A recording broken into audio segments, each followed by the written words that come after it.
Okay, hi everyone. My talk today is what is order flow auction and why should you care? Okay, let's begin.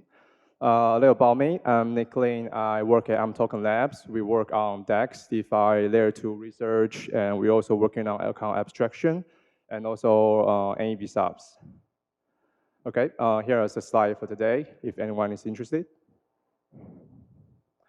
I'll pause for 5 seconds. Okay. So my goals for this talk is simple. It's a very easy talk for beginner, and I want to get even more people's attention on NEV, the NEV problem, and also I want to convince you to start sending your transaction to order flow auction, which I will introduce later. And next, in the end, I will show you how easy it is to use OFA to send your transaction to OFA. I will show you how it is, and please use that after this talk. So my agenda, my talk will be separated into 5 parts. First, we'll briefly go over what is NEV again. And the next, I will introduce you the OFA concept, order flow auction. And the third part, I'll be sharing you the experience we have when integrating with an OFA for the past 6 months when we use our DEX token loan to integrate an OFA. And next part, I will show you how to use an OFA, very simple, and a summary part. So let's begin. What is NEV? NEV, put simply, is the value extractable by inserting transactions or manipulating transaction order. This could be done by miners in proof of work or by proposers in proof of stake. Or right now, it's done by whole NEV supply chain thanks to PBS.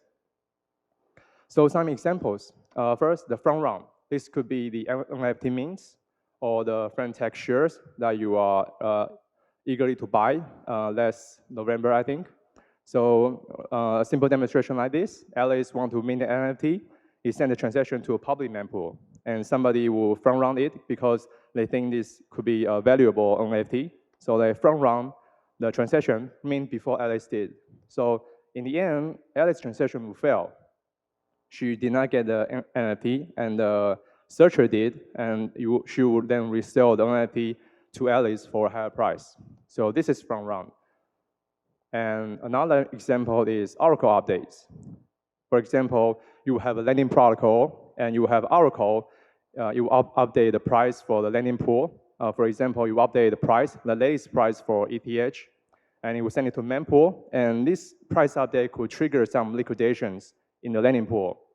So, and a searcher sees this price update in the mempool, she will fight to tag along his liquidation transaction along with the price update transaction, so that he will be the first one to liquidate whatever is to be liquidated on the lending pool.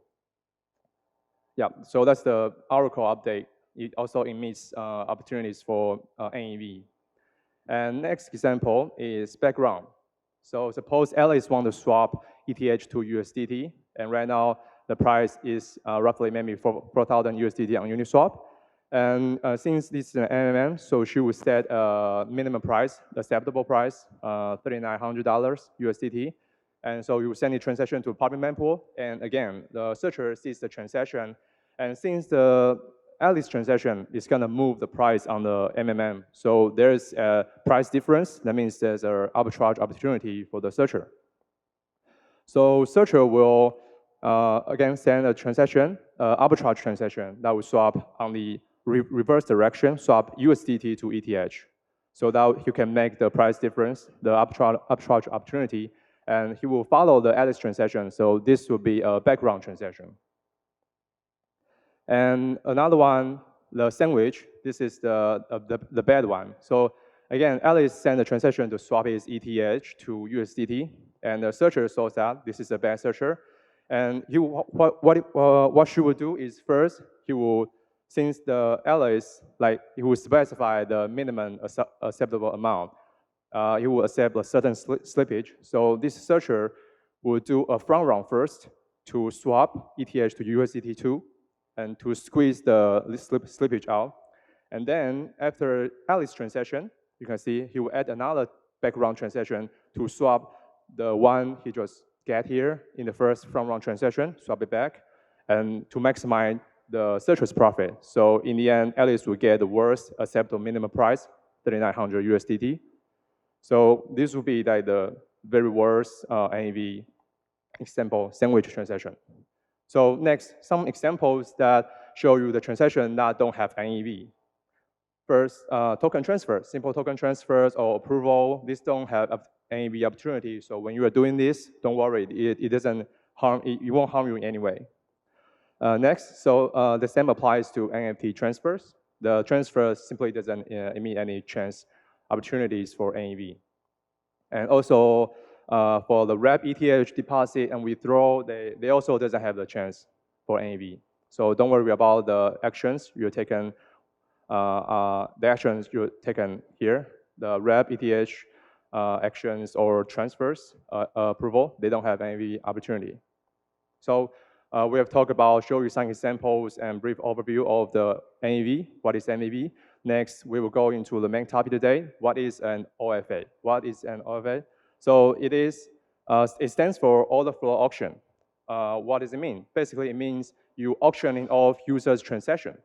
Why would you do that? Why would you want to auction off users' transaction or orders? Well, because this will give the OFA, by doing this, you will give the user a seat at the table, at the NAV supply chain table, basically. So what does it mean? So before OFA exists, this is how NAV supply chain works. Alice is the one that generates NAV. The searcher will exploit this NAV, either background, front round, or sandwich. It will extract the many values, and it will share with the builder, ask the builders to include my bundle, because I want to extract this money. And the same will go to builder. Builder will ask the validator, will pay you some share, and please include my block.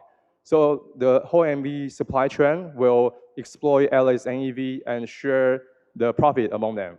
So this is before NAV. Alice is the one that generates NAV, but he's the one that gets bullied, gets exploited. So after OFA, Alice now have a chance to argue for what she deserves. In OFA, Alice will send a transaction to this OFA service, where OFA service will like auctioning off Alice transaction, and the searchers, if the searchers find this transaction to be profitable, to have NAV opportunity, he will bid on this transaction. And so once he successfully bid the transaction and extract the transaction, he will again also share the profit with the participants in the NAV supply chain. But now they will also have to share the profit with Alice because they have to bid for the transaction. So Alice now can, with the use of OFA, she can now profit from her own transaction. So basically, OFA use the NAV supply chain to users' advantage. For example, we can do, OFA can do transaction reverse protection. Though this feature, reverse protection, actually exists far before OFA even exists. It exists like the Flashbot Protect service, maybe like 3 years ago, or even in the proof of work age, there's a ETHTaipei network that offers this kind of protection. But so this feature is not unique to OFA, but with OFA, you can do it very simply. You can offer a reverse protection. So Alice, suppose she wants to mint an NFT, and maybe she will be her transaction will fail because maybe he didn't provide enough priority tip. So her transaction will getting slower and fail. So with OFA, if you send your transaction to OFA and OFA to the builder will not include her transaction if her transaction is gonna fail, because a failed transaction pay less tip. So the builder will naturally doesn't want to include any failed transaction. So naturally, this will give the user of OFA, give Alice the reverse protection feature. And also, on top of reverse protection, you get NAV protection, because OFA can ask anyone who wants to bid on this transaction, you have to follow certain rules. Rule number 1, you cannot front run the user's transaction, or you cannot sandwich it. This is rules. You have to follow the rules, and then we will give you the transaction if you do. Moreover, you can ask for kickback, or it's called rebate or refund. So for example, the OFA would ask the builders, If you include a bundle that include the user's transaction, you have to pay the user a rebate, money, the bid, basically, pay back to Alice. You have to follow these rules. If you don't, and I won't be giving you any other transactions, you will be kicked out. So this is what OFA can do. What OFA, it basically leverages the MV supply chain, negotiating all these features, all these benefits for the user. So some sandwich, very tasty sandwich data here. So you can see this is from EigenFi. There are thousands of sandwich transactions happen every day. And this is also from another dashboard, Zero NAV. You can see that just a few hours, you get accumulated that tens of thousands of US dollars being front run, being exploited, extracted because of the sandwich transaction. So it's pretty worse. And this is the chart that compares the sandwich transaction to total DEX volume. And it's roughly 8 to 10% of the total DEX volume are being sandwiched. And among the sandwich transaction, among the DEX that has transaction get sandwiched, Uniswap is the top one. It makes sense because after all, Uniswap is the most well-known, most popular DEX after all. Yeah, so this is most sandwich token pairs and tokens. If you are swapping the tokens, maybe WET or USDC, USDT, you are swapping using this pair on Uniswap, you have to be extra careful or simply use an OFA. This is the quote from an interview with a famous sandwich chef. That's basically sandwicher. And so in this interview, I quote, he says, if you're just working off the public available information, such as the mempool, public mempool, I think it's a fair game. So to this sandwicher, there's no problem about sandwiching people being ethical or not. To them, this is public information, and they are more than comfortable exploiting this transaction. So it's pretty bad. So another chart is this is a chart of showing you that right now, roughly only 50% of the transactions are private transactions. That's the transaction that's sent to OFA, only 50%. Though it doesn't say, I don't mean that the rest 85% should be also sending to private transaction because as you see, not all transaction has NAV opportunity. So many of the transaction doesn't have to send to OFA, but 15% is far, I think, far below the threshold that people should be, if people are really protecting their transactions. Yeah, so this from Freshbot dashboard, 10 to 50% transactions are private only. So a little misconception to clear here. OFA, some people might think that OFA provides a reverse protection, NAV protection, and also avoid public mempool congestion. Well, actually, no, it doesn't provide public mempool congestion. You sending a transaction to a OFA to a private mempool does not mean you don't have to compete with other transactions on the public mempool. You still have to compete with all other transactions on the public mempool. So here you can see normal users send their transaction to public mempool, and LAs and others send to UFA. And to searcher, you will observe transactions from both public mempool and OFA. So again, you have to, if you want your transaction to get included fast or be included after all, you still have to pay enough priority fee, pay enough tip to the builders or participants on the NAV supply chain. So why would they include your transaction? Simple, it's just incentives. There's no like charity or altruism builders, searchers. They include it in your transaction because your transaction is profitable. Your transaction is profitable maybe because you have NAV, background NAV opportunity, or you simply pay tip, the priority fees. So one caveat that I still have to mention that is that the NAV supply chain currently is built on trust. You can see the user trusts the OFA to auctioning of the transaction. Searcher trusts the OFA to not stealing their front run or back run transaction, sorry. And also OFA, once the OFA send a bundle to the builder, he has to trust the builder. And the builder, of course, have to trust the validator. So the supply chain is built entirely on trust right now. So can we do better? Yes, but how with privacy? Though at the moment the privacy requires like advanced cryptography, so we don't.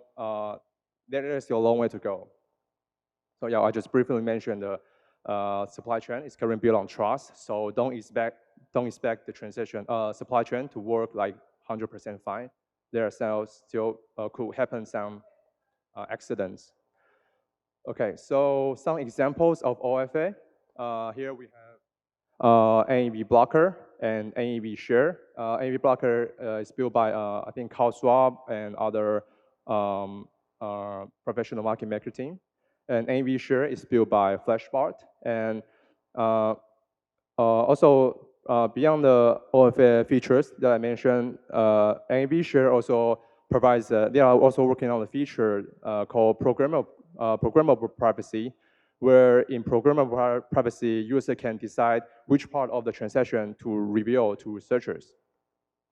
So for example, Alice sent his transaction to NAV share, and you will specify that I only want to share, I only want to reveal the contract I'm interacting with and the function I'm calling to the searcher. So your transaction will look something like this, and this would means that the information of the transaction is sealed or blocked. The searcher cannot see them.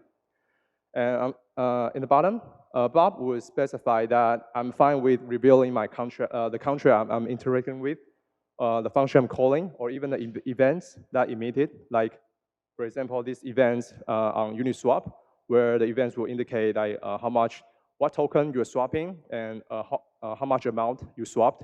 This information could be really helpful for the searchers to do background. So if Bob is fine with revealing this much information, he of course will have more clarity on a transaction for the searcher, and that will basically be a trade-off between for user to choose between privacy and searcher efficiency. So if the user want more privacy, it will make it more harder for the searcher to do background, and that would means it's probably less profitable and less rebate. And on the other hand, if you want less privacy, then of course it will mean if I have a higher opportunity to extract, and that will mean more rebate. So this is privacy I mentioned you. With privacy, we can do much more in the OFA. Okay, so next is transaction boost. It's basically an OFA aggregator. Why would we need an OFA aggregator? Because different OFAs, they have different APIs, they have different, let's say, different transaction status, and they have different error handling. So if you want to integrate OFA one by one, it could be tricky or pretty complex. So with an OFA aggregator, you're only interacting with one entity, and you handle the rest interaction with OFA for you. So you make your transaction, make your integration much easier. Okay, next example is OVO. It's basically what OVO does, what this OFA does is that you get a rebate from the Oracle extractable value. So this value is basically the NAV example I mentioned in the beginning, the Oracle updates that emits NAV opportunity. So it will sometimes be called Oracle extractable value. So with OVO, the price Oracle will now, the price update transaction, for example, there's a new price update for ETH. The transaction will first go through OFA, and OFA will announce to the searchers that here's a new ETH price Oracle update. And so it will probably affect lending pool A, lending pool B, and searchers can then start calculating like how much he can profit if we follow this price update and do liquidations, and they will bid on this transaction too. So with OFA, now lending protocol get to share the profit from the Oracle updates. Before OFA, all this NAV or all this OEV goes to the searchers only. With OVO or OFA, now the lending protocol can also benefit from it. So next last example is also protocol that's become NEV aware and then to integrating NEV ideas that start utilizing NEV for their own good. So simply put here, the NEV problem, arbitrageurs can profit from passive liquidity providers' loss because price change, but the passive liquidity providers, their liquidity, the price on the AMM doesn't update. So this price difference, this arbitrage opportunity is lost to the arbitrageurs. And so this is a problem long plague in the MMM design space. So now there comes two new designs. The first is the function maximizing MMM. I think this is developed by the cost swap team. So in MMM, the arbitrageurs compete on the right to do arbitrage. And the one below, the auction managed MMM is proposed by Paradigm Uniswap team. And in MMM, it rents the right to manage pool to the highest bidder. So on high level, they work similarly. Actually, it's just like auctioning off the right to do arbitrage or manage the pool. This also includes the highest bidder could also do the arbitrage itself, but it can also set the fees. So, but on high level, they work the same. With NEV, now protocol can also benefit from the NEV it generates. Okay, so we have introduced the idea of OFA. Give you some examples. Right now, I will share you with the experience we have integrating with the OFAs, various OFAs, when we are using the token on our DEX. And so here are some challenges of using the OFA. First, we discovered that our private transaction got sandwiched. This normally should not happen. You shouldn't expect it to happen in an OFA. So, and also it's very hard to debug as everyone involved in the MV supply chain also take part in landing a transaction on chain. What I mean is that everyone is suspicious. Even the user herself is suspicious. Why? Because user could import his private key to another wallet, and another wallet could have a different endpoint, so he could accidentally send his transaction to a public mempool. So it's actually not our fault, but it's also hard to debug because you have to figure out exactly, you have to track, essentially you have to track with every participant in this OFA supply chain to see if they are doing things right, and you have to do this one by one. And so it's very difficult to debug. Or maybe they are all innocent. They're not at fault. So this is come up to our mind, and we decide to we trust all of the participants in the AV supply chain, trust they are honest, and it could be happen because of accident. Yeah, it's possible because Ethereum proof of stake system right now it can reorg. So for example, here you have your private transaction, shielded, send it to included in the block 101, and everyone can see the transaction because it's included anyway. It's public now. But the 101 transaction, after a few seconds, it got reorged. The block 102 is pointing direct to block 100 because maybe the builder validator that's producing this block didn't see block 101 coming, maybe due to the network issues. So he would essentially reorg the block 101. So now the transaction inside block 101 is public, but is not included in the blockchain, in the canonical chain anymore. So everyone is free to use the transaction, free to extract the NAV opportunities inside block 101. So of course, then we'll have your transaction, private transaction, supposedly to be protected, that landed in next block and get exploited, get sandwiched.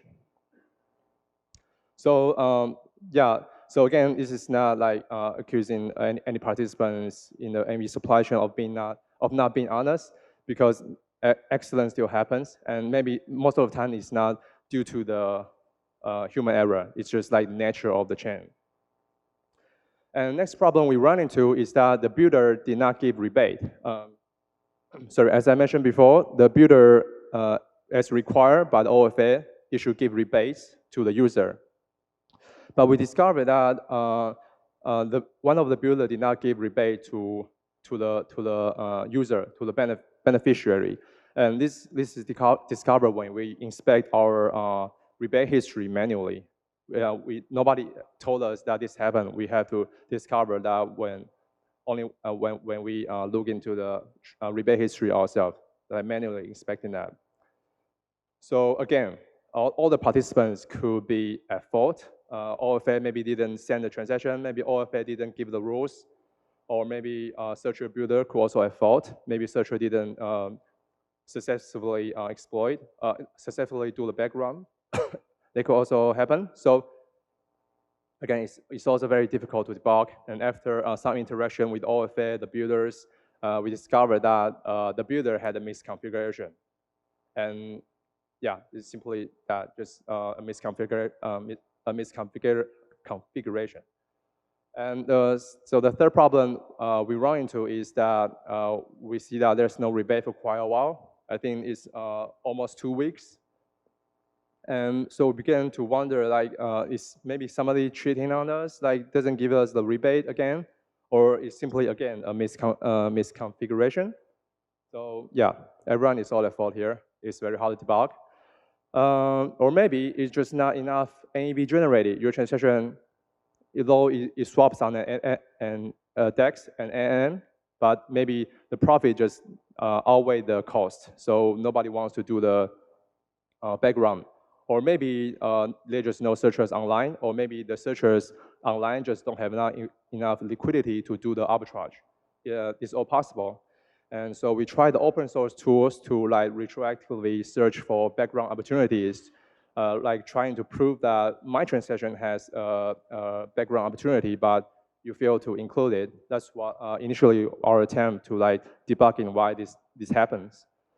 So, but we discovered that this is not actually attributable. As I mentioned, there are many causes to this problem. Searchers not aligned, searchers not having enough liquidity, and you can't really blame them. So, with the 3 examples I gave you, it's clearly showing that currently OFA has a lack of monitoring tools. How do we know our transaction got reordered? How will we get notified if we get reordered? Or are searchers, builders following the OFA rules correctly? Are the OFA searchers competitive enough? What if the OFA I'm choosing does not have enough searchers? That will also decrease the chance that I get a rebate. And so naturally, you will want to have multiple OFAs. You have several benefits. It avoids single point of failure, that if the OFA crashes, you will not get your transaction stuck. You have more OFAs naturally means more searchers, and you are more likely to get rebate. But it also means that it will be more difficult to debug because you now have more participants in the supply chain. And you also could have conflicting OFA features, like one OFA provides privacy, but the other one don't. So right now, if you're choosing to integrate 2 OFAs, you will have to give up on the privacy feature.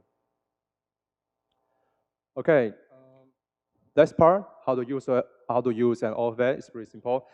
First, token loan, our DEX, token loan, and call swap, now they offers any protection and rebate by default. They send the transaction to the OFA by default. imToken wallet, right now it's still work in progress because we have to like make the user experience better before we decide to actually integrating OFA, sending transactions to private mempool. So beside the dApps you use here, if you use other dApps, right now you can manually set in RBC endpoint to your wallet, in your wallet. For example, you can set it to NAV blocker. They have this link in the web page. You can simply click the button, add to wallet. You will automatically pop up the bottom and configuration on your MetaMask wallet, and you can simply click. Then after that, your transaction will be forwarded to NAV blocker for protection and rebate. And NAV Share, it also has the same easy to use web page where you can it has provide more options informations. For example, you can choose which mode you want, And you can also specify like you want how much privacy you want and how much information you reveal or how much builders you want to send to. It's also very easily configurable. And the transaction boost also have an easy web page where you can click on the builders you want to send to. And also it has a private transaction explorer where you can enter your private transaction and you can view the status of your transaction. So these are all very easy to use. So summary, users are losing $1 million every month due to NEV. And users' transactions generate NEV, but they are the ones that are getting exploited, getting bullied. And now, with OFA, it gives users a seat at the table. It gives them the right to negotiate the power, negotiate for rebate. But still, OFA needs more monitoring tools. But this is not like to discourage you from using an OFA. For a simple user, simply pointing your RPC to an OFA is just provides so much benefit that even the challenges I mentioned is only happen rarely, occasionally. So using OFA still always the cost. So please go use some OFA, get protected, and even get a rebate right now. Okay, thank you. Any questions? Any questions? Actually, I do. Oh, go ahead. Yeah, actually, like, I'm not quite sure about what's the MEV landscape right now on L2s. Is that a problem, or is it mostly on layer 1 only? Mostly layer 1, yeah. Okay. Yep. So I got a follow-up question. So in your slides, you mentioned like the privacy part requires more encryption, like the trust, right? Right now, everything is based on trust. And so in your opinion, or from your current understanding, what encryption or cryptography are still needed, and who's working on those actually, on removing the trust in the supply chain? So the one that come up to my mind is a shutter network that's providing encrypted mempools. I think they are working with the Gnosis chain to test the feature out. Other than that, I think maybe Flashbot, their new product Swath, is also working on the privacy feature too. Yeah. All right. Thank you, Nick. Thank you.